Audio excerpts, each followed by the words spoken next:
warahmatullahi wabarakatuh. Waalaikumsalam warahmatullahi wabarakatuh. Selamat pagi Bu Yesi. Ya, pagi Pak. Apa kabar untuk hari ini? Alhamdulillah sehat, baik.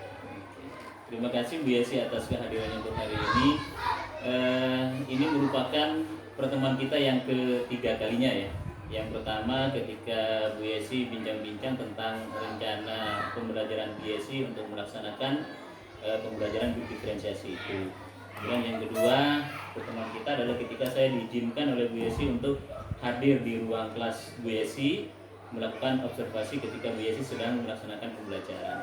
Dan ini adalah yang ketiga pasca observasi.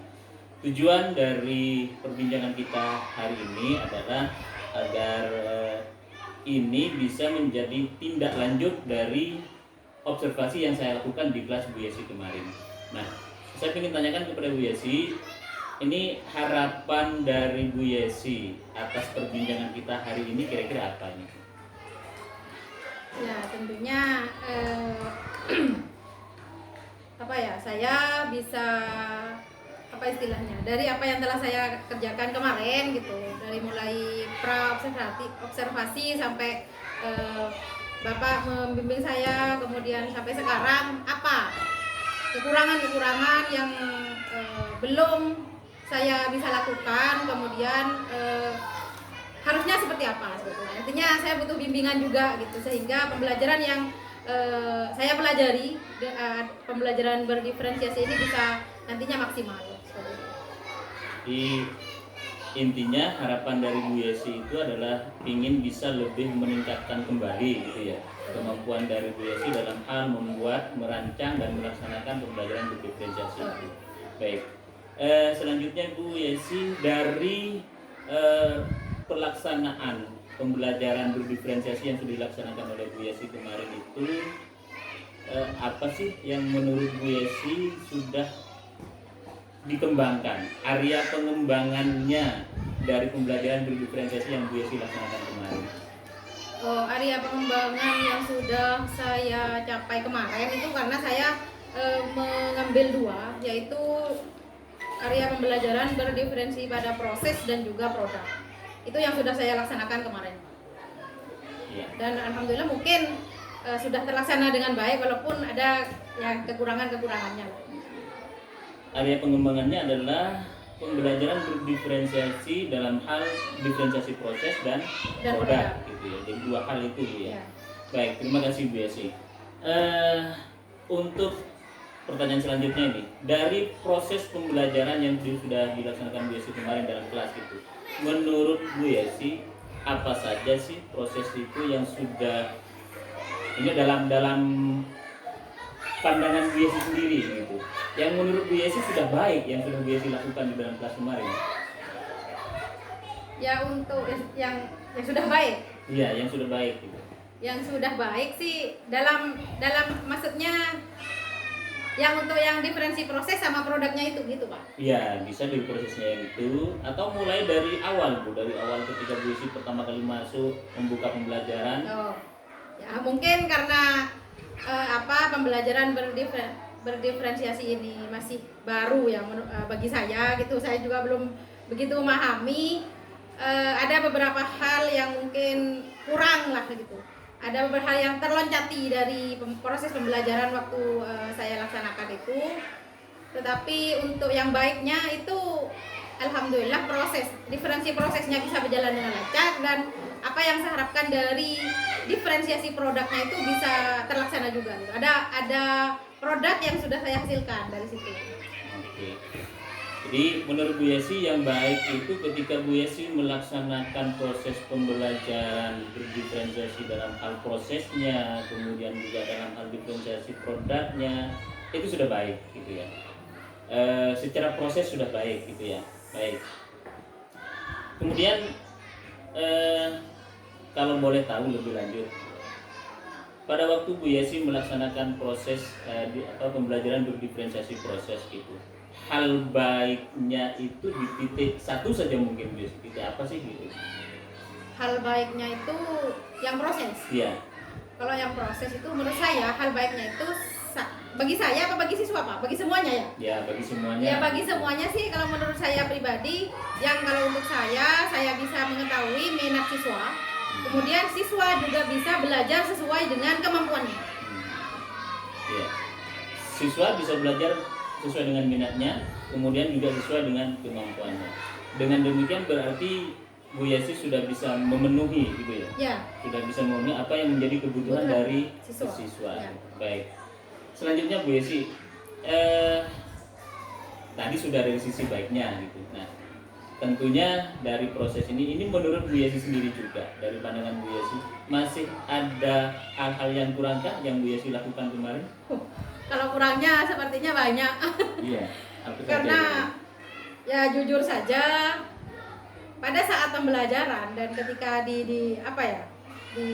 dipantau lah istilahnya, ada orang lain yang mesti jujur saya agak-agak grogi juga gitulah, beda dengan ketika tidak ada orang lain seperti itu, artinya saya lepas seperti itu Pak. Itu yang pertama. Kemudian yang kedua, kekurangannya mungkin saya itu juga kurang intinya ke siswa itu pada saat kurang penjelasan yang mungkin kurang detail, dan juga siswa siswa kan juga baru gitu, siswa tuh juga agak-agak sedikit bingung ketika saya kurang menjelaskan masalah yang itu Pak, yang diferensiasi proses pada saat display itu Pak, yang ketika anak-anak belajar membaca di dinding-dinding itu Pak. Karena itu kan belum terbiasa anak-anak. Walaupun itu sesuai dengan siswanya itu sendiri gitu. Artinya siswanya suka berjalan seperti itu. Tetapi mereka itu terkadang masih belum bisa dikatakan tidak begitu mengerti kalau hanya belajar di situ. Sehingga waktunya juga saya juga kurang bisa dikatakan penjelasan ke kelompok ini sama ke kelompok yang satunya. Kan itu ada dua kelompok kan, kelompok yang kinestetik sama kelompok yang visual seperti itu. Maksudnya dari waktu ini apakah Bu Yesi merasa ketika harus mendampingi kelompok yang kinestetik merasa kurang waktunya untuk mendampingi kelompok yang lain begitu? Ya. Oke. Baik, saya menangkap di sini Bu Yesi ada 3 hal ya. Ada 3 hal ketika berbicara tentang kekurangannya di sini. Yang pertama, karena merasa diawasi waktu belajar gitu. Kemudian grogi, padahal saya bukan kepala sekolah gitu. Belum kepala sekolah. Kemudian kalau itu mungkin karena karena masih belum terbiasa supervisi dari kepala sekolah ke ruangan gitu ya. Insya Allah kalau itu sudah terbiasa nanti akan selesai juga dengan sendirinya. Yang menarik di yang kedua dan yang ketiga ini Bu. Yang pertama bahwa Bu Yesi tadi mengatakan kalau boleh saya simpulkan seperti ini, ada sebuah proses atau tahapan dari pembelajaran itu yang terloncati, terutama dalam hal ketika bagaimana Bu Yesi memanage siswa yang memiliki tipe belajar kinestetik itu ya. Oke, satu dulu kita bahas lebih lanjut yang ini. Kira-kira menurut Bu Yesi, kekurangan tadi sampai Bu Yesi terloncati tahapan proses tersebut untuk memberikan penjelasan secara detail kepada siswa bagaimana caranya belajar secara display itu, kira-kira apa yang menjadi penyebabnya itu? Apa karena groginya? Ya bisa jadi karena groginya, bisa jadi karena memang yang anak-anak yang tipe belajarnya kinestetik itu Pak, itu bisa dikatakan agak bandel, kemudian ketika saya menjelaskan itu harus diulang-ulang gitu, dia tuh tidak mengerti, hanya sekali saja tidak begitu mengerti gitu. Pak Kun bertanya, apa ini Bu, bagaimana ini Bu, seperti itu. Jadi kelemahannya dari Bu Yesi tadi pada waktu itu Bu Yesi kurang mengulang-ulang kepada siswa tersebut yang tipikal kinestetik. Iya. Artinya penjelasan saya kayaknya sepertinya kurang, sehingga anak agak-agak bingung gitu. Kaitannya dengan waktu juga ya. Baik. Kalau Ibu sudah mengetahui bahwa Bu Yesi merasa kurang pada waktu itu ya, kepada siswa yang display ini, yang metode belajar display ini, apa sih yang akan Bu Yesi lakukan kemudian untuk memperbaiki itu? Ya tentunya untuk memperbaiki itu apa ya, saya akan memikirkan bagaimana eh, menjelaskan, atau mungkin nantinya penjelasan itu tidak saya bagi. Artinya tidak saya bagi antara yang kinestetik sama yang visual gitu. Langsung penjelasannya satu, anak-anak mendengarkan sehingga waktunya juga tidak menyita. Jadi dilakukan penjelasannya itu bisa dilakukan di bagian mana kira-kira Bu? Di awal sebelum Di awal gitu ya. Oke. Jadi di awal guru langsung memberikan penjelasan secara bersamaan kepada semua kelompok gitu kan. Iya. Oke. Baik, satu sudah ada jawabannya. Jadi tentang terloncatinya yang tadi itu sudah ada solusi dari Bu Yesi sendiri, yaitu guru seharusnya memberikan penjelasan itu tidak dipisah-pisah antara yang kelompok ini, tapi pada waktu dilakukan bersamaan gitu. Baik, itu permasalahan yang pertama sudah terjawab Bu Yesi. Kemudian yang kedua tadi permasalahan tentang waktu manajemen. Yang dimaksud itu manajemen waktunya apanya itu Bu? Berdasarkan dari ini catatan juga dari Pak Mas Kurti kemarin, saya sempat membaca bahwa ada beberapa yang saya loncati. Itu yang pertama, pada pendahuluan itu kurang adanya sapaan. Kemudian yang terakhir, memang itu saya akui, ketika anak-anak sudah saya memberikan RKPD kepada anak-anak, kemudian anak-anak mengerjakan tugas yang sudah saya berikan, itu tidak ada itu namanya Pak, tidak dikomunikasikan. Ya, artinya hasil dari apa yang sudah mereka kerjakan itu tidak dibahas seperti itu. Jadi yang dimaksud masalah waktu tadi dari Bu Yesi, seakan-akan waktu yang Bu Yesi pakai tidak cukup untuk memenuhi semua tahapan pembelajarannya itu, sehingga ada satu yang terlompati yang itu ya yang tidak dilakukan, tahapan mengomunikasikan antara kelompok satu dengan kelompok lain itu tidak sempat dilaksanakan. Baik, kalau itu merupakan sebuah permasalahan, ada satu tahapan, yaitu tahapan mengkomunikasikan tidak bisa terlaksana dengan baik dalam proses pembelajaran Bu Yesi. Kira-kira menurut Bu Yesi sendiri, hal yang bisa dilakukan untuk memperbaiki itu? Ya, tentunya ada waktu pengerjaan. Kalau yang kemarin itu saya tidak memberikan waktu sampai misalnya 10 menit selesai, karena pada saat yang agak sulit itu, bukan agak sulit sih, artinya pada saat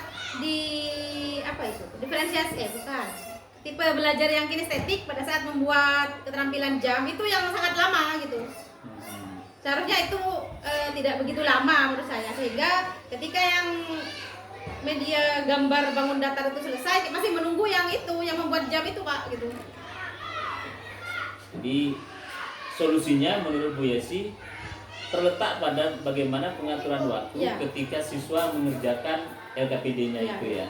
Jadi dari kelompok yang 1-2 misalnya sudah selesai mengerjakan yang katanya Bu Yesi tadi gambar-gambar itu, bangun datar, tapi terpaksa mereka harus menunggu yang kelompok lain yang masih membuat jam. Keterampilan jam dari kardus. Ya. Sehingga ini solusinya katanya Bu Yesi barusan, ada pengaturan waktu yang lebih efisien gitu. Tapi maksudnya yang lebih efisien ini kalau menurut Bu Yesi gimana nih? Apa kalau yang kelompok yang tadi memang sudah selesai mau diapakan? Terus yang ini yang masih belum selesai mau diapakan ini Bu?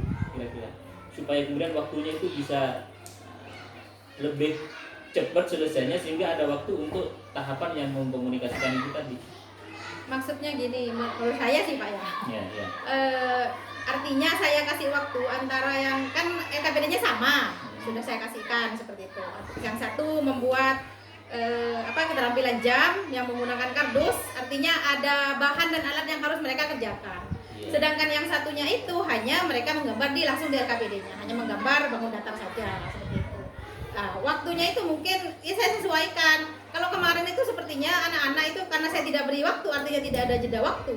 Artinya anak-anak itu kayaknya tidak begitu kayaknya santai-santai saja mereka membuat seperti itu. Jadi konkretnya manajemen waktu yang Bu Yesi maksud tadi adalah memberikan batasan waktu kepada siswa dalam tahapan tersebut, pengerjaan LKPD itu sebagai solusi Bu ya. Baik, terima kasih Ini dua permasalahan sudah ada solusinya dari Bu Yesi sendiri, dan kita sudah hampir, ini sudah berada di pertengahan perbincangan kita hari ini. Pertanyaan selanjutnya untuk Bu Yesi, kira-kira setelah Bu Yesi dalam prakteknya kemarin itu kan ada dua area pengembangan ya, berdiferensiasi dalam hal proses dan dalam hal produk. Nah, untuk ke depan ini kira-kira masih ada keinginan lain dari Bu Yesi untuk lebih lagi tentang pembelajaran berdiferensiasi ini, area pengembangan yang ingin dikembangkan lagi selain dari yang dua itu? Ada.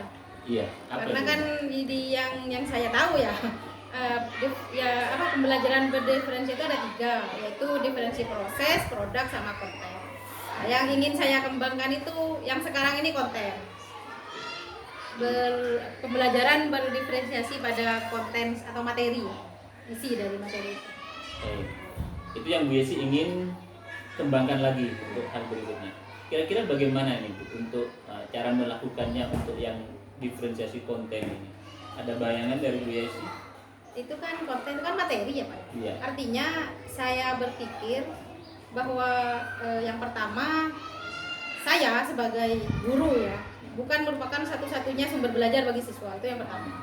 Kemudian yang kedua, siswa itu mampu untuk memahami materi dengan bahan misalnya buku, kemudian saya kasih Chromebook misalnya seperti itu, atau mungkin sumber-sumber belajar lain yang bisa diakses oleh siswa. Misalnya kalau di rumah misalnya pakai HP seperti itu. Dengan adanya sumber belajar yang berbeda yang Bu Yesi maksudkan tadi itu, harapannya nanti siswa bisa berdiferensiasi konten. Nah itu yang saya bingung Pak. Ya, Itu kan kalau kemarin kan kinestetik sama visual ya, sama visual ya. Yang kinestetik, yang display, Ya, yang display. kemudian yang visual, yang belajar dari buku langsung. Sekarang kalau menggunakan konten, kalau yang diferensi konten itu kan materi. Oh berarti tetap ya Pak materinya. Apakah kita tetap pakai yang display itu untuk yang kinestetik? Kalau Ibu Yesi kembali lagi kepada display, berarti sekarang diferensiasinya kepada proses lagi gitu. Semisal seperti ini mungkin Bu Yesi, kemarin itu Bu Yesi mengajarkan tentang tentang sudut gitu ya. Yang materinya sudah tentang sudut itu. Tetapi yang ingin Bu Yesi tekankan kepada kelompok yang ini, misalnya karena ada satu kelompok dengan level yang masih agak rendah, kemudian yang sedang, lalu yang tinggi. Nah, yang di sini, yang kelompok yang level itu Bu Yesi berikan indikator yang sampai mana sih levelnya gitu mungkin. Ya. Lalu yang kemampuannya sedang itu Bu Yesi mau kasih indikator apa gitu. Tapi materinya tetap sama Bu gitu. Oh, ya, saya mulai paham. Iya, gimana kira-kira? Berarti itu yang konten, artinya diferensiasi konten itu materinya tidak sesuai, artinya materinya sama, cuma sesuai dengan kemampuan siswa seperti itu Pak. Nah, kira-kira gimana? Artinya kalau siswa itu anggaplah tidak begitu paham misalnya, berarti materi itu saya berikan yang juga mudah seperti itu. Berarti kalau agak anak itu agak kemampuannya sedang, saya berikan yang agak di atas dari yang mudah ini seperti itu. Berarti juga soal yang nantinya akan saya berikan berbeda. Iya. Nah, dari pembahasan yang barusan, kira-kira kalau kaitannya dengan sudut lagi, gimana nih kira-kira? Misalnya mau dibagi jadi berapa kelompok, kemudian masing-masing kelompok mau diapakan gitu. Kalau materinya misalnya masih tetap di sudut, ada gambaran juga. Ada gambaran tapi masih saya pikir Pak. Oke, ya tidak apa-apa. Ini kan tapi masih sudah paham. rencana pengembangan, Bu. Masih rencana pengembangan. Kita nanti masih bisa perbincangan lagi di semacam pra observasi lagi seperti itu. Tidak apa-apa, saya tetap siap mendampingi teman-teman itu untuk berkonsultasi dan hal yang seperti itu. Kita yang bisa belajar bersama. Baik, gambarannya sudah ada Bu Yesi ya. Kira-kira karena Bu Yesi tadi sudah mengatakan bahwa akan melakukan area pengembangan di bidang diferensiasi, dalam hal diferensiasi apa katanya itu konten gitu ya. Pertanyaan saya ini sudah sampai di penghujung pembicaraan kita. Kira-kira kapan gitu Bu Yesi akan mencoba untuk menerapkan itu? Sekarang hari apa? Hari Senin. Ya enggak harus besok gitu. Iya, enggak, soalnya kan harus sesuai dengan jadwal juga kan. Iya, iya. Tidak harus matematika lagi, bisa di tidak pembelajaran lain silakan. Oh, seperti itu. Iya. Ya insya Allah dalam minggu ini saya usahakan. Dalam minggu ini ya. Insya Allah tidak pembelajaran matematika lagi, tidak apa-apa. Tidak apa-apa. Tapi area yang saya kembangkan di konten gitu Pak. Iya. Oh, siap. Khusus di diferensiasi konten. Dalam 1 minggu ini ya. Insya Allah. Kita ujian ini untuk kelas 1 Tanggal sampai kelas 2 12. tanggal 12. Berarti masih ada waktu ya. Oke. Dalam minggu ini saya tunggu nanti konfirmasi lagi dari Bu Yesi seperti apa perbincangannya yang ingin diharapkan dari saya, nanti saya siap insya Allah. Terakhir Bu dari saya, setelah kita melakukan perbincangan seperti ini dari tadi, bagaimana perasaan Bu Yesi sekarang ini? Yang pertama sih perasaannya sangat senang, artinya senang dengan adanya ilmu barulah bagi saya. Pembelajaran berdiferensiasi ini, dan alhamdulillah gitu, walaupun tidak begitu maksimal saya bisa menerapkan itu sudah kemarin. Ya saya ucapkan terima kasih seperti itu, semoga apa yang ilmu yang sudah saya dapatkan bisa saya laksanakan secara terus menerus seperti itu Pak, artinya menjadi lebih baik lagi dan lebih baik lagi. Terima kasih kembali Bu Yesi atas ucapan terima kasihnya yang tadi. Insya Allah saya tetap siap, tidak hanya kepada Bu Yesi, juga kepada teman-teman yang lain di sini. Kalau memang membutuhkan itu, saya tetap siap mendampingi teman-teman gitu. Dan Bu Yesi tadi mengatakan Insya Allah dalam minggu ini ya. Oke, itu saya tunggu. Saya ingin bincang-bincang lagi tentang pra observasinya lagi nanti seperti apa gitu, rencana RPP-nya seperti apa. Baik, sampai di sini Bu Yesi perbincangan kita. Saya ucapkan terima kasih atas waktunya juga. Terima kasih kepada Pak Ruberi sebagai VP saya. Dan saya akhiri, Assalamualaikum warahmatullahi wabarakatuh.